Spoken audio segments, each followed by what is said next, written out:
Good afternoon friends. तो आज के लेक्चर में हम सेशन 3 की बात करते हैं HTML में। देखिए, जो हमने लास्ट लेक्चर आप लोगों को पढ़ाया था उसमें हमने HTML के कुछ टैग्स की बात की थी।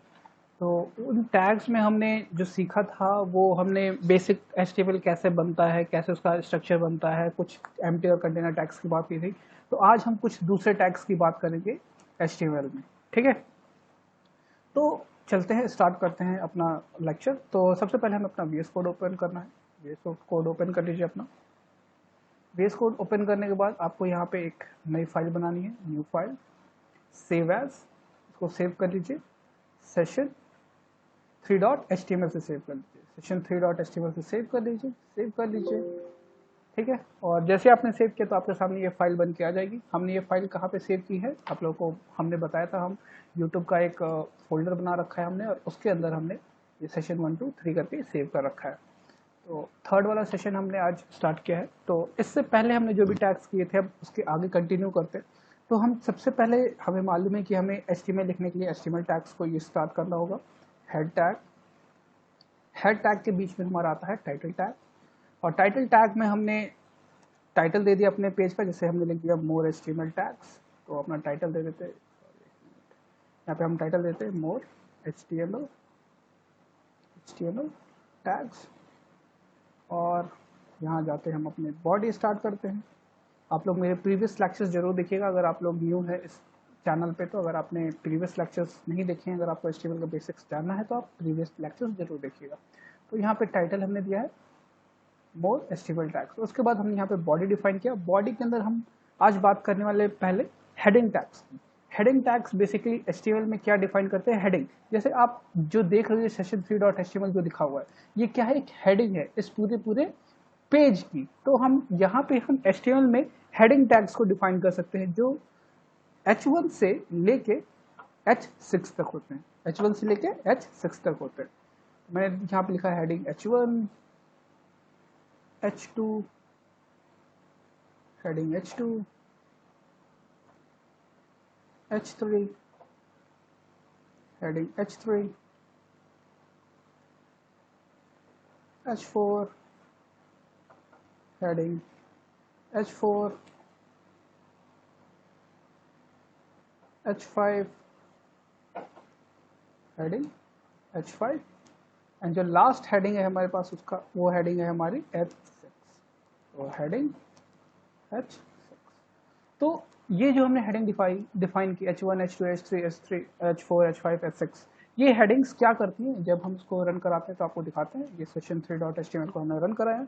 तो ये देखिए, बाय डिफॉल्ट क्या होता है, हेडिंग्स का जो फॉन्ट कलर होता है वो ब्लैक ही होता है, और उसके बाद इसका जो फॉन्ट साइज है वो आप देख रहे हो as compare to H1, H2 छोटा है, H3 उससे छोटा है, H4 उससे छोटा है, H5 उससे छोटा है, H6 सबसे छोटा है। तो जो हेडिंग्स, अगर आपको किसी भी पेज पे कोई भी इंफॉर्मेशन लिखनी होती है, कोई उसकी हेडिंग चाहिए, मेन पॉइंट चाहिए उसका, तो आप क्या डिफाइन कर सकते हो हेडिंग टैग के अंदर उसको। तो देखिए, जो H1 है वो कैसी होती है, वो बिगेस्ट हेडिंग होती है, और H6 जो होती है वो स्मॉलेस्ट हेडिंग होती है। ये आपको याद रखना है, H1 जो होती है वो बिगेस्ट होती है और H6 स्मॉलेस्ट होती है। तो इसको हम यहाँ पे डिफाइन कर देते हैं, लिख देते हैं बिगेस्ट हेडिंग, और यहाँ पे हम डिफाइन कर देते हैं स्मॉलेस्ट हेडिंग,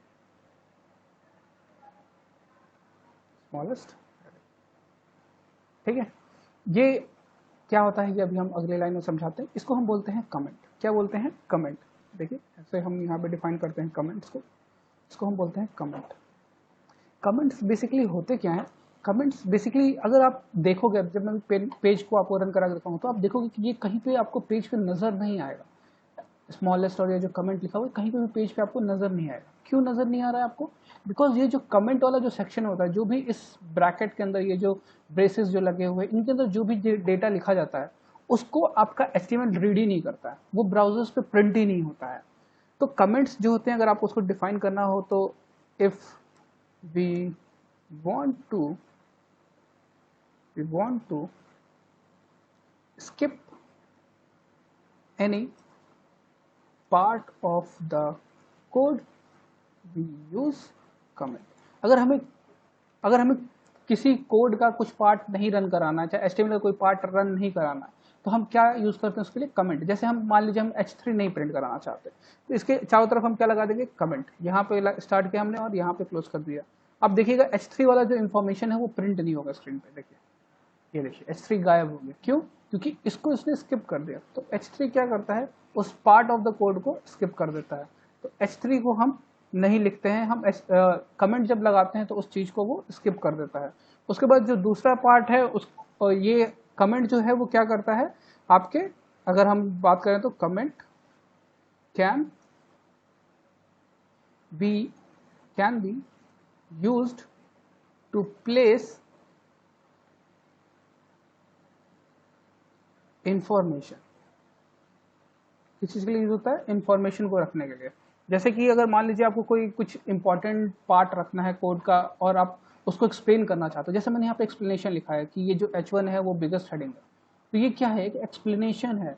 तो ये एक एक्सप्लेनेशन को मैंने क्या कर रखा है, कमेंट, जिससे वो पेज पे प्रिंट नहीं होगा, लेकिन आप जब इस कोडिंग स्क्रीन को खोलोगे तो आप पढ़ पाओगे कि हाँ भाई H1 के आगे सर ने लिखा है बिगेस्ट हेडिंग, तो इसका मतलब है कि H1 जो है बिगेस्ट हेडिंग के लिए है। तो आप बेसिकली इंफॉर्मेशंस को इसके अंदर रख सकते हो, इस कमेंट्स के अंदर। तो HTML में जो कमेंट बनाया जाता है वो आपका ये सिंबल का यूज़ किया जाता है स्टार्ट करने के लिए और इस सिंबल का यूज़ किया जाता है एंड करने के लिए। तो HTML उस पार्ट को स्किप कर देता है जो भी कमेंट के अंदर लिखा होता है, और आप इसके अंदर क्या रख सकते हो, इंफॉर्मेशन रख सकते हो, इंपॉर्टेंट इंफॉर्मेशन रख सकते हो। ठीक है, अब बात करते हैं कि यार और चीज़ों के और दूसरे टैग्स की बात करते हैं। तो हमारे पास पैराग्राफ टैग है हमारे HTML में। आपको हम बताते हैं पैराग्राफ टैग क्या करता है। जैसे आपने बुक्स में देखा है, आप लोगों ने बुक को खोला होगा, आप लोगों ने बुक में देखा होगा कि जो पैराग्राफ होते हैं वो क्या करते हैं, पैराग्राफ क्या करते हैं वो, जैसे सिंपली मैं आपको एक वेबसाइट पे ले चलता हूँ। जैसे मैंने यहाँ पे खोला विकिपीडिया, और मैं आपको दिखाता हूँ यहाँ पे विकिपीडिया जब आप ओपन करते हो, जैसे मैंने टाइप किया APJ अब्दुल कलाम जी के बारे में, APJ अब्दुल कलाम जी के बारे में मैंने टाइप किया, तो देखिए ये क्या कहलाता है, ये पैराग्राफ कहलाता है कि पहला पैराग्राफ यहाँ पे एंड हो गया, यहाँ पे दूसरा पैराग्राफ है, ये दूसरा पैराग्राफ यहाँ पे पड़ा हुआ है। तो ये दोनों एक दूसरे से डिफरेंशिएटेड है, ये पहला पैराग्राफ है और ये दूसरा पैराग्राफ है। तो यहाँ पे मैं क्या कर रहा हूँ, मैं अगर इस पैराग्राफ को यहाँ पे कॉपी करता हूँ, ध्यान से देखिएगा, यहाँ पे मैंने इस पैराग्राफ को कॉपी किया और मैंने इसको इसके बीच में प्लेस कर दिया, बस आते हैं यहाँ पे, और इसी तरीके से मैंने एक और दूसरा पैराग्राफ यहाँ पे रखा और इसके अंदर मैं ये दूसरी वाली इंफॉर्मेशन पेस्ट कर देता हूँ यहाँ से उठा के। कोई भी आप उठा लीजिएगा, कोई जरूरत नहीं है यही वाला इंफॉर्मेशन उठाने की, और इसके अंदर मैंने ये दूसरी इंफॉर्मेशन रख दी। तो पैराग्राफ टैग बेसिकली करता क्या है, अगर आप देखो, देखिए पहला कंटेंट जो है वो दूसरे कंटेंट से अलग है। क्यों? क्योंकि ये एक अलग पैराग्राफ है और ये एक अलग पैराग्राफ है।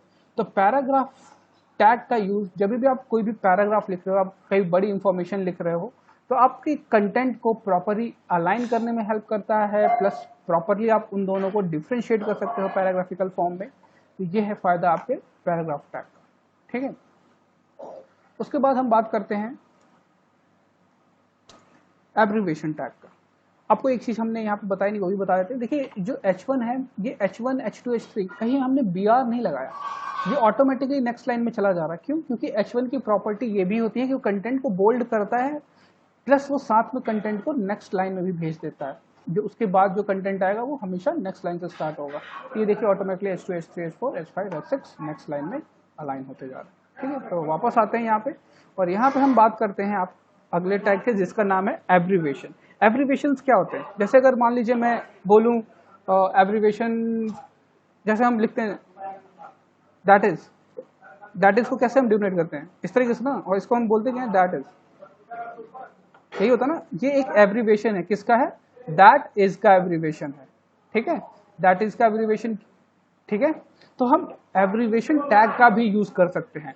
हमारे पास एब्रीविएशन टैग को हमें लिखने के लिए हमें क्या लिखना होता है, ABBR, और यहाँ पे टाइटल में आपको उसका फुल फॉर्म एक तरीके से लिखना होता है। जैसे मैंने लिख दिया यहाँ पे टीच मी आउट,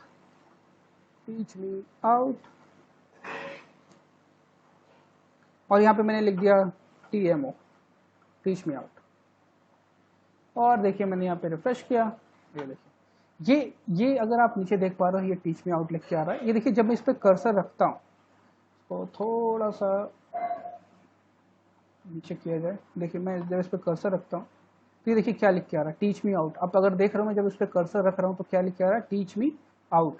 क्यों ऐसा हो रहा है, बिकॉज आपने इसकी एब्रिवेशन को यहाँ पे डिफाइन कर रखा है। तो आप जब टीएमओ पे अपना कर्सर लेके जाते हो तो इसका फुल फॉर्म आपको दिखाता है टीच मी आउट। ये कैसे हुआ, because of the abbreviation tag. ठीक है, तो एब्रिवेशन टैग। उसके बाद अब हम बात करते हैं फ्री टैग की। फ्री टैग यानी कि प्रिजर्व टैग, इसको हम बोलते हैं प्रिजर्व प्रिजर्व टैग। ये करता क्या है आपको हम दिखाते हैं। जैसे देखिए नीचे आते हैं, देखिए ये रहा प्रिजर्व टैग। प्रिजर्व टैग का क्या यूज है ये आपको अभी क्लियर करते हैं हम। देखिए जैसे मैंने ये लिखा प्रिजर्व, मैं यहाँ पे अगर कुछ और कंटेंट लिखता, हेलो बडी पावर, ठीक है, तो जब मैंने प्रिजर्व टैग लिखा तो यहाँ पे समझने की कोशिश करिएगा होगा क्या। जब मैंने प्रिजर्व टैग लिखा तो वो एज इट इज आपको स्क्रीन पे दिख रहा है। ये क्या करता है प्रिजर्व टैग, आपके कंटेंट को प्रिजर्व करता है। जैसे मान लीजिए मैंने हेलो बडी के बाद एक एंटर मार दिया, तो अब देखिएगा क्या होगा, आपके जो मेन डिस्प्ले है उस पर भी कंटेंट नेक्स्ट लाइन में ही चला गया। हाउएवर ये देखिए आप अपने आप नेक्स्ट लाइन में चला गया।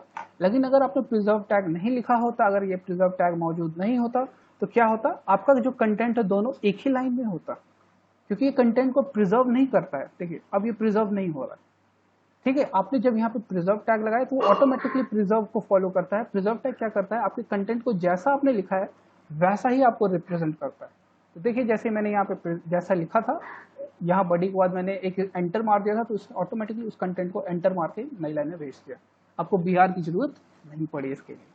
तो आपके कंटेंट को प्रिजर्व करता है, जैसा आपने लिखा है बिल्कुल वैसा ही शो करता है। ठीक, उसके बाद बात करते हैं हम स्ट्रॉन्ग टैग की। देखिए स्ट्रॉन्ग टैग और बोल्ड टैग, अगर मैं लिखता हूं स्ट्रॉन्ग टैग, स्ट्रॉन्ग टैग, देखिए स्ट्रॉन्ग टैग और बोल्ड टैग दोनों आपको एक जैसा ही दिखेगा। देखिए मैंने स्ट्रॉन्ग टैग लिखा, ये इसका भी कंटेंट बोल्ड ही हो गया है। जैसे बोल्ड टैग जैसे काम करता है वैसे स्ट्रॉन्ग टैग भी काम कर रहा है आपका, अगर आप देख पा रहे हो तो आप सोचोगे कि यार ये स्ट्रॉन्ग टैग का जरूरत क्या है। तो मैं आपको यहाँ समझा देता हूँ कि स्ट्रॉन्ग टैग जो है, strong tag is used to write important information। जैसे अगर मान लीजिए कोई चीज़ आप टाइप कर रहे हो, कुछ चीज़ आप लिख रहे हो अपने डॉक्यूमेंट में, अपनी वेबसाइट पे, अगर कोई चीज़ इंपॉर्टेंट है, कोई चीज़ को बहुत ज़्यादा इंपॉर्टेंस देनी है, आपको समझना है कि बहुत ज़्यादा इंपॉर्टेंट लाइन है, जैसे किसी बड़े आदमी का नाम, जैसे अमिताभ बच्चन हो गए, आपके एपीजे अब्दुल कलाम हो गए, तो उनके नाम जब आते हैं तो वो हमें उनके नाम को अगर अलग ही दिखाना चाहे, उनको नाम को इंपॉर्टेंस देनी है, तो हमें उसको किसके अंदर रखना चाहिए, स्ट्रॉन्ग टैग के अंदर। ठीक है, इंपॉर्टेंस देने के लिए आप किसका यूज करते हो, स्ट्रॉन्ग टैग। ठीक है, इंपॉर्टेंट टेक्स्ट को आप स्ट्रॉन्ग टैग के अंदर रखते हो। उसके बाद बात करते हैं सबस्क्रिप्ट। सबस्क्रिप्ट, सबस्क्रिप्ट क्या होता है, दो चीजें होती हैं, सुपरस्क्रिप्ट और सबस्क्रिप्ट, दो चीजें होती हैं। पहले हम बात करते हैं सबस्क्रिप्ट की, उसके बाद बात करेंगे सुपरस्क्रिप्ट की। तो सबसे पहले हम लिख लेते हैं SUB, सबस्क्रिप्ट। देखिए होता क्या है, जब जैसे मान लीजिए मुझे, आप सबने, बहुत लोग यहाँ पे इंजीनियरिंग कर रहे होंगे, आपको सबको पता है सिस्टम क्या समझता है, बाइनरी नंबर समझता है। तो मैं अगर ऐसा लिखता हूँ 111 बेस 2 इज इक्वल्स टू कितना होता है, ये आई थिंक सबको पता होगा, 7 होता है। बाइनरी में इसको क्या बोलते हैं, 7। 111 base 2 is equals to 7 binary में इसको। तो मैं ये चाहता हूँ ये 2 है वो कहाँ चला जाए, इसके बेस में, इसके बेस में मतलब इसके नीचे लिख के आए। तो वो कैसे होगा, उसके लिए हम क्या इसका यूज करते हैं, सबस्क्रिप्ट का। देखिए मैंने यहाँ पे लिख दिया ब्रैकेट में 111 और बेस में मुझको 2 चाहिए, तो मैंने यहाँ पे किया बेस सबस्क्रिप्ट, बेस में मैंने लिखा 2 इक्वल टू 7। और जैसे मैं इसको सेव करता हूँ और रिफ्रेश करता हूँ तो देखिए आपके सामने आ गया 111 बेस 2 इक्वल्स टू 7। इसको हम नेक्स्ट लाइन में भेजने के लिए हम यहाँ पे BR टैग का यूज कर लेते हैं और देखिए रिफ्रेश करते हैं 111 बेस 2 इक्वल्स टू 7। तो आपको इसी तरीके से अगर अपने कंटेंट को सुपरस्क्रिप्ट में भेजना है, जैसे आपको लिखना है कि 5 स्क्वायर 2 को ऊपर भेजना है पावर में इज इक्वल्स टू 25 लिखना है। कैसे करोगे आप, इस 2 को आपको पावर में भेजना है, कैसे भेजोगे 2 को पावर में, इसी के लिए हम यूज करते हैं किसका, सुपरस्क्रिप्ट का। देखिए मैं क्या लिखूंगा, 5 SUP super power 2 is equals to 25। और यहाँ पे BR लगा देते हैं जिससे हमारा कंटेंट नेक्स्ट लाइन में चला जाए। तो देखिए 5 स्क्वायर इज इक्वल्स टू 25। तो सुपरस्क्रिप्ट सबस्क्रिप्ट समझ में आ गया होगा आपको। जब भी आपको पावर में कोई चीज़ भेजनी है तो आपको सुपर यूज़ करना है, अगर आपको नीचे भेजना है, चाहे आप कह सकते हो कि बेस पे भेजना है, तो आपको क्या यूज़ करना चाहिए, सबस्क्रिप्ट। यहाँ पे हम इसको थोड़ा सा लिख देते हैं, थोड़ा सा एक्सप्लेन कर देते हैं। ये आपका है subscript for sending content into base, और यहाँ पे है superscript for sending content to power. Power के फॉर्म में अगर आप उसको भेजना हो या फिर ऊपर भेजना हो, चाहे तो आप किसका यूज़ करोगे, सुपरस्क्रिप्ट। तो आज आपने हेडिंग टैग समझा, कमेंट समझा, पैराग्राफ टैग समझा, रिजर्व टैग समझा, स्ट्रॉन्ग टैग समझा, सुपर और सब टैग समझा। आपको ये रेगुलर प्रैक्टिस करना है। ये सारी चीज़ें जो भी मैं पढ़ा रहा हूँ, अगर आप उसको फॉलो करते रहोगे, आप कंफर्म HTML अच्छे से सीख जाओगे। अगले वाले लेक्चर से अब हम बात करेंगे आपको फॉर्म टैग्स की और टेबल टैग्स की। उसके बाद धीरे धीरे इमेजेस और ये सब वीडियोस ऑडियोस लगाना भी हम सीखेंगे। तो आज का लेक्चर यहीं पे एंड करते हैं। इसको जरूर प्रैक्टिस कर लीजिएगा। कोई भी डाउट हो, कुछ भी पूछना हो, डायरेक्टली कमेंट सेक्शन में पूछिए। और हाँ, मेरे चैनल को लाइक एंड सब्सक्राइब जरूर करें। सीखना चाहते हैं, जरूर लाइक एंड सब्सक्राइब करें। Thank you.